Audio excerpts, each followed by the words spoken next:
ಇವತ್ತು ಬದನೆಕಾಯಿ ರಸಪಲ್ಯ ಮಾಡೋದು ಹೇಗೆ ನೋಡೋಣ. ಎಲ್ರಿಗೂ ನಮಸ್ಕಾರ, ನನ್ನ ಚಾನಲ್ಗೆ ಸ್ವಾಗತ. ನಾನೊಂದು 5-6 ಬದನೆಕಾಯನ್ನು ತೊಗೊಂಡು ತೊಳೆದು ಕಟ್ ಮಾಡಿ ಇಟ್ಕೊಂಡಿದ್ದೇನೆ.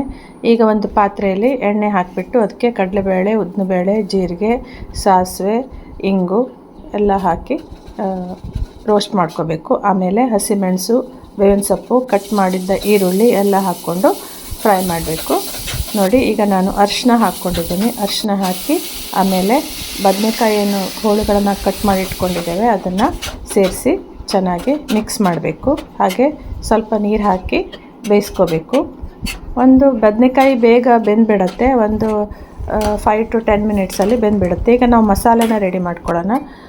ಮಿಕ್ಸಿ ಜಾರಲ್ಲಿ 1 ಬೌಲಷ್ಟು ತೆಂಗಿನ ತುರಿ ಮತ್ತು 2 ಚಮಚ ಕೊತ್ತಂಬರಿ, ಸ್ವಲ್ಪ ಈರುಳ್ಳಿ ಕಟ್ ಮಾಡಿದ್ದು, ಹುಣಸೆ ಹಣ್ಣು ಹಾಕ್ಕೊಳ್ಬೇಕು. ಇಂಗು ಸ್ವಲ್ಪ ಸೇರಿಸ್ಕೊಳ್ಳಿ. ನಿಮಗೆ ಎಷ್ಟು ಖಾರ ಬೇಕು ಅಷ್ಟು ನೋಡಿಕೊಂಡು ಒಂದು 3-4 ಬ್ಯಾಡಗಿ ಮೆಣಸು ಮತ್ತು ಚಕ್ರ ಮೊಗ್ಗು, ಒಂದು ಹುಣಸೆ ಹಣ್ಣು ಹಾಕಿ ಮಸಾಲೆ ರೆಡಿ ಮಾಡ್ಕೋಬೇಕು. ಈಗ ನೋಡಿ, ಬದನೆಕಾಯಿ ಬಂದಿದೆ. ಇದಕ್ಕೆ ನಾವು ಆ ಮಸಾಲೆನ ಸೇರಿಸಿದ್ರೆ ಆಯಿತು. ಮಸಾಲೆನ ಸೇರಿಸ್ಕೊಂಡು ಸರಿಯಾಗಿ ತೊಳೆಸ್ಬಿಟ್ಟು ಈಗ ನಾನು ಟೊಮೆಟೊನ ಸೇರಿಸಿದ್ದೀನಿ. ಟೊಮೆಟೊ ಬೇಗ ಬೆಂದುಬಿಡುತ್ತೆ, ಹಾಗಾಗಿ ಈಗ ಸೇರಿಸ್ಕೊಂಡು ಮಿಕ್ಸ್ ಮಾಡ್ಕೊಂಡಿದ್ದೇನೆ. ಇದಕ್ಕೆ ನಾನು ಸ್ವಲ್ಪ ಬೆಲ್ಲ ಹಾಕಿದ್ದೇನೆ. ಬೆಲ್ಲ ಹಾಕಿದರೆ ಇದು ತುಂಬ ಟೇಸ್ಟ್ ಬರುತ್ತೆ. ನೋಡಿ, ರಸಪಲ್ಯ ರೆಡಿಯಾಗಿದೆ.